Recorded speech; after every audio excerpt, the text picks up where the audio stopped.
तर hello everyone. आज आपण फर्स्ट इयर PBBSc नर्सिंगच्या एक नवीन सब्जेक्ट जे की आपल्याला GNMला होता नाही तर बायोकेमिस्ट्री याबद्दल आपण बघूया. तर बायोकेमिस्ट्री म्हणजे काय आहे? Biochemistry join the study of biology with a study of chemistry to explore a metabolic pathway cellular level और ऑर्गॅनिझम. म्हणजे जे की आपल्या पेशी आहेत व जे मेटाबॉलिक पाथवे तर त्या थ्रू जसं की शुगर, फॅट, अमायनो ॲसिड आणि न्यूक्लियोटाइड याबद्दल आपण स्टडी हे बायोकेमिस्ट्रीमध्ये करूया. जे IMP क्वेश्चन्स आहेत इम्पॉर्टंट आहेत ते मस्टवाले ते आहे ATP production pathway, fluid electrolyte balance आणि TCA सायकल आणि क्रेब्स सायकल. क्रेब्स सायकल आणि TCA सायकल ही खूपच मोस्ट इम्पॉर्टंट टॉपिक आहे.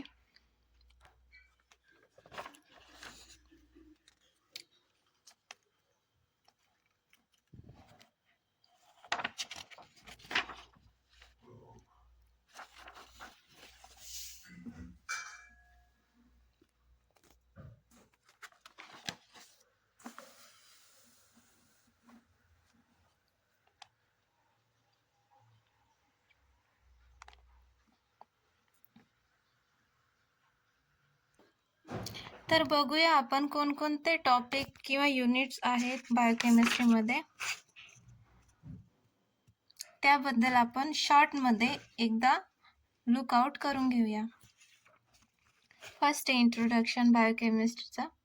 Biochemistry also known as biochemical chemistry or a physiological chemistry is the study of chemical process in the living organism. It can also define as a study of molecular basis of life. Biochemistry teaches how to biological molecule like carbohydrates, protein, lipids, nucleic acid give rise to different chemical process in the living cell, which in turn give rise to the complexity of life. It was first proposed by a German scientist, जे की German scientist होते केर्ल न्यूरबर्ग. त्यांनी 1903 मध्ये biochemistry हा word derive केलेला आहे व याची स्टडी केलेली आहे. तर सिग्निफिकन्स इन नर्सिंगमध्ये याचा उपयोग काय आहे बायोकेमिस्ट्रीचा? As a defined definition say that biochemistry is the study of chemical process in the living cell. It very essential that nurse, being a medical profession, should understand biochemistry in order care for their patients. म्हणजे याच्यामध्ये basic जे chemical असतात बॉडीमध्ये present, तर त्याबद्दल आपल्याला माहिती असणे खूप गरजेचे आहे. तर यासाठीच हे बायोकेमिस्ट्री नर्सिंगमध्ये इम्पॉर्टंट आहे. तर याचे काय काय इम्पॉर्टन्स आहे आपण बघूया. know the normal process the occur within the body will help us to identify alterations that can occur during a disease condition so that effective medical treatment can be facilitated. तर हे काही notes आहे, तुम्हाला बघू शकता.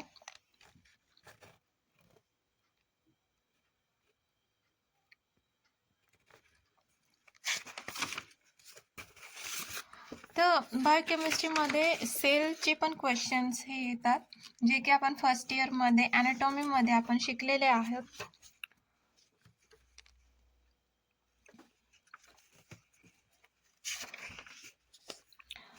तर आपल्याला माहितीच आहे टाईप ऑफ सेल्स आहे युकॅरियोटिक सेल्स आणि प्रोकॅरियोटिक सेल. युकॅरियोटिक सेल हे ॲनिमल सेल्स असतात किंवा ह्युमन्समध्ये प्रेझेंट असतात आणि प्रोकॅरियोटिक सेल हे प्लांट बेस्ड सेल आहे.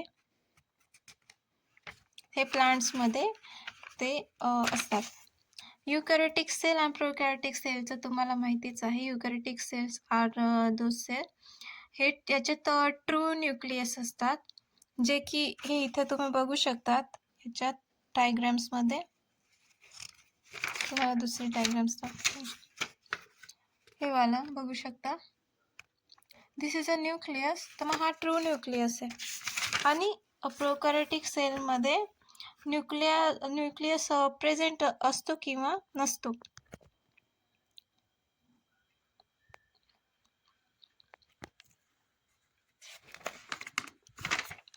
पण तो ट्रू न्यूक्लियस नसतो असे आहे.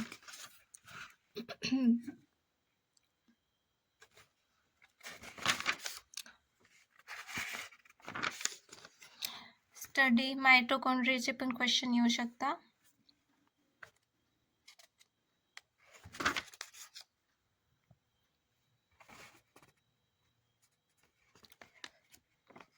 तर आपण इथे टॉपिक बघितलाय.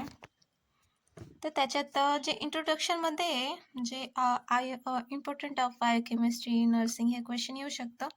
प्लस तुम्हाला स्टडी ऑफ सेलचे क्वेश्चन येऊ शकता. वॉटर आणि इलेक्ट्रोलाइट.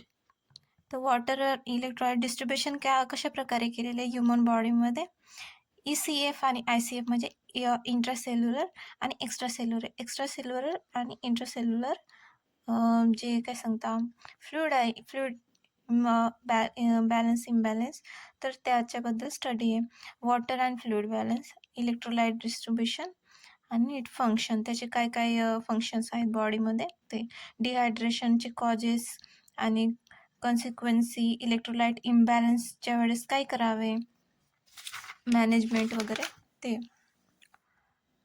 हायपोनॅट्रिमिया, हायपरनॅट्रिमिया, कॅल्शियम आणि पोटॅशियम कमी जास्त झाल्यावर शरीरामध्ये काय बदल होते त्याबद्दल आहे. एन्झाईम्समध्ये मेकॅनिझम असते. फॅक्टर अफेक्टिंग एन्झाईम कोणकोणते, एन्झाईम्स क्लिनिकल डायग्नोसिस. एन्झाईम पण हा खूप IMP क्वेश्चन आहे, हा पण एक्झाममध्ये आरामात येऊ शकतो तुम्हाला. कार्बोहायड्रेट, बाकी तुम्हाला कार्बोहायड्रेटमध्ये जे मी क्रेब्स सायकल आणि TCS सायकल सांगितली आहे, हे याकडे तुम्हाला व्यवस्थित लक्ष द्यावं लागेल.